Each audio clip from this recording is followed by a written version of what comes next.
Hello, and welcome to Malmesbury's Virtual Carnival 2020. Thank you for joining us for this event, which we are certain you will find both informative and entertaining. We very much appreciate your support for Virtual Carnival, which is a first for all of us. We do hope that there will be other events in this year's programme that you want to be part of and enjoy. Malmesbury Carnival is still seeking to support our local charities, and although we are making no charge for any of this year's events, if you have not already done so, please consider donating this year. Now, sit back and enjoy the show, and thank you once again on behalf of our contributors and the Carnival Committee. Hi, my name's Ian Brownlie, and I'm a wine anorak. I love everything about wine. I love the historical nature. I like drinking it, but I like comparing different sorts of wine, grape varieties. And the best job I had in my life was working in an underground bonded warehouse, not far from here, and they do have 5 million bottles of wine worth £250 million.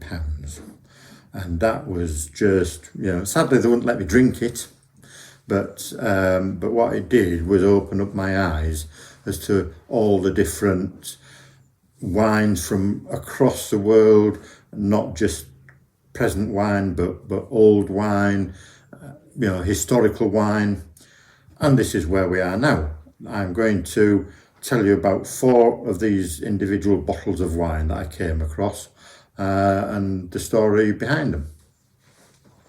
So this is an historical story about 4 bottles of wine that made journeys across Europe and come together in this underground storage mine near Corsham, 16 miles from Malmesbury.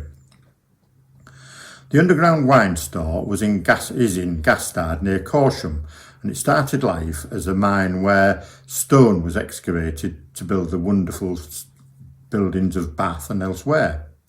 Buildings such as Bath Royal Crescent, Gatcombe Park, among many others.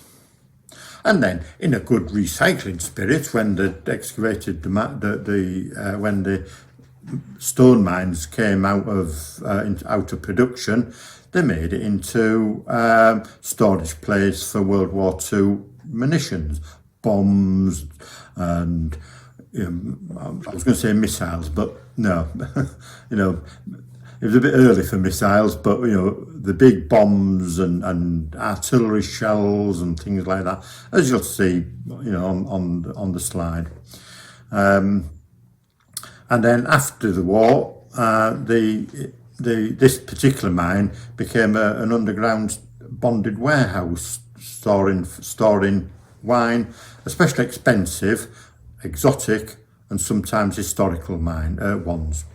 I worked there underground for 4 years, and as part of my job, I had to check some of these wines for clients. While I was going about my tasks, I would come across boxes or bottles of wine that piqued my interest, and I would then write down the information, and then because there's not much internet in 100 feet underground, so I had to do it when I got home, and I would then research on the internet the story behind the bottle. The first wine to grab my attention was a wooden wine box that, unlike the usual French Chateau brand on the end of the box, this had Massandra and what turned out to be Russian Cyrillic script. On further research, I found that this wine was part of a consignment sold at Sotheby's auctions in 1990. On further delving, the story unfolding became more and more historically fascinating. In the mid to late 1800s, the Tsars of Russia ordered the vineyards of the Crimea to emulate and recreate the great wines of Europe. The creation of the Massandra winery and tunnel storage was a result of this order. They eventually focused on sweet dessert wine styles such as Tokay, Port and Muscat, among others. The vineyards were around the northern shore of the Black Sea, and Masandra Winery was situated on the Crimean Peninsula, not far from Yalta of the World War II conference fame. The wines survived World War I by the cellars being bricked up and camouflaged, and the subsequent revolution, Russian Revolution, by having Lenin and subsequent communist leaders having an interest in the value of the stored wine. In the mid to late 1980s, Russia was in urgent need of foreign currency, and so a decision was made to sell part of the collection. Sotheby's had an auction in early 1990, and the auction total was in the region of £2.75 million, with prices ranging from £300 to £1,000 per bottle. Some of those wines are still available at specialty wine merchants and auctions. An example is one bottle of 1940 White Muscat is £600, or 1934 Masandra Madeira is £1,200.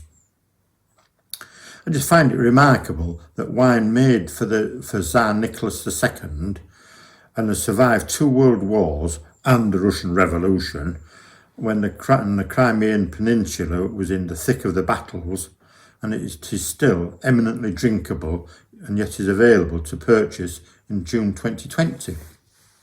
Another bottle that I had to inspect was a single bottle of a shipment of 1907 champagne, bought by Tsar Nicholas II in 1910, and was being shipped to Finland for onward travel to St. Petersburg. The ship Zhongping carried the wine was sunk by a German submarine U-22 in November 1916, and it lay undisturbed until divers discovered it in 1998 in the Baltic Sea at a depth of 200 feet, or 64 metres for those who work in foreign currency. The ship was searched and found to be carrying champagne and other wines, and the divers brought up some of the bottles of the discovered champagne, and when they opened it, it went pop, fizz, when uncorked, and tasted reasonably good. So bringing up more bottles, some were sent to be analysed in champagne laboratories in France, and found to be perfectly drinkable after 82 years at the bottom of the sea. So approximately 2,500 bottles were salvaged, and 2,000 of those were subsequently sold. The bottle I had inspected had an information leaflet and a numbered certificate identifying the bottle. At the initial auction selling this champagne, a world record of £217,000 was recorded for one bottle of wine, while at another auction in April 2016, a bottle sold for £5,400. At today's exchange rate, the current price is approximately £4,000 for any bottle that come on the market.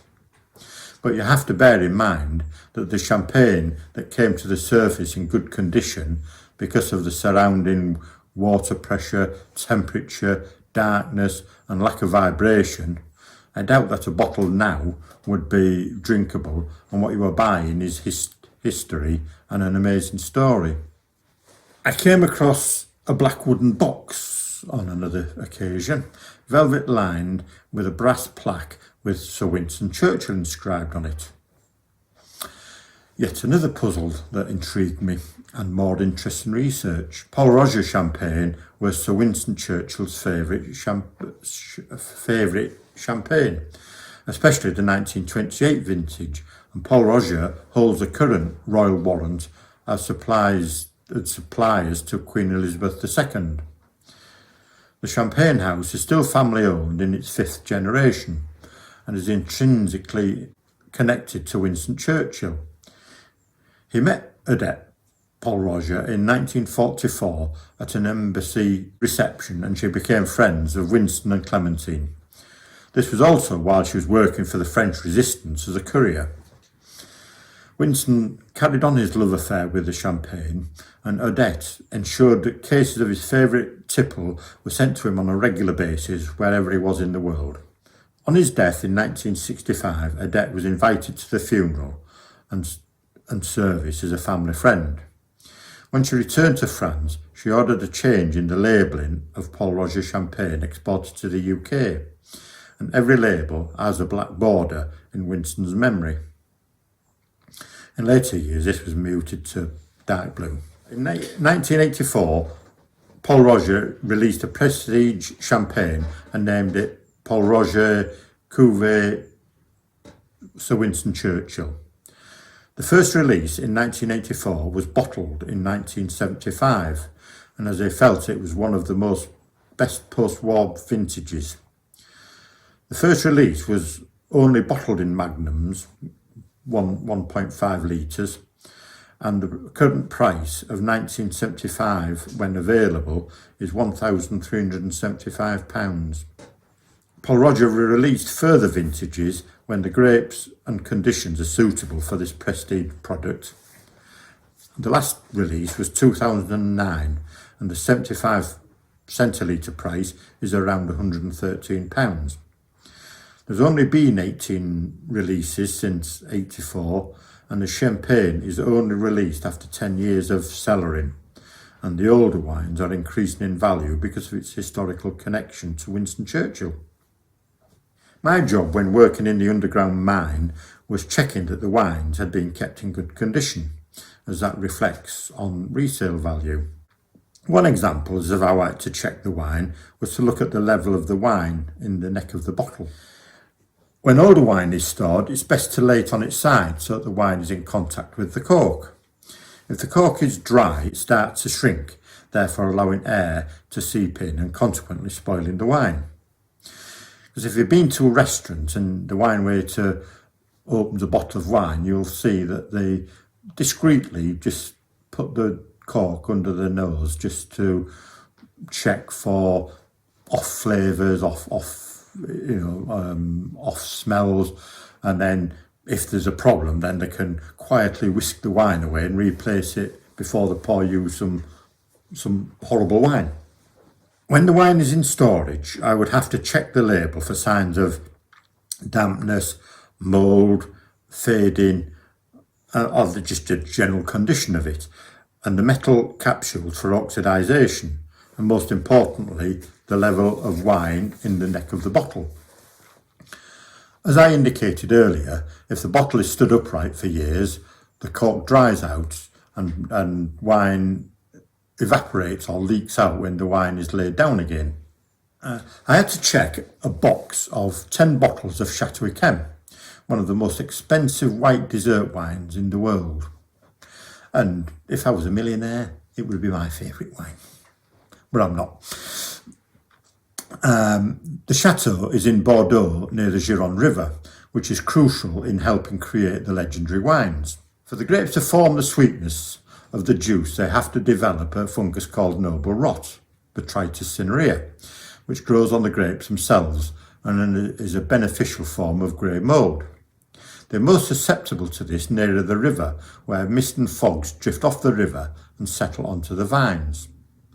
When the fungus settles on the grapes, it perforates the skin, and when the fog lifts and the sun comes out, it evaporates some of the water content of the grape. This then dries out the grape and raises the sugar content, making them a lot sweeter. The sugar content and sweetness of the juice makes the wine very long-lived compared to the usual red and white table wine that we drink as everyday wine. The box I had to check had 10 bottles with various vintages ranging from 1858 to 1900. All a beautiful honey colour with different hues across the range. There is a bit of variance in the level of wine in the neck of the bottles, but considering their age, it is an acceptable variance. That was one of the indicators that I had to check and mention on each reporter on the bottles I was checking. In fact, this particular chateau is unique in that it offers a recorking service because it has a library of every vintage that they've ever produced.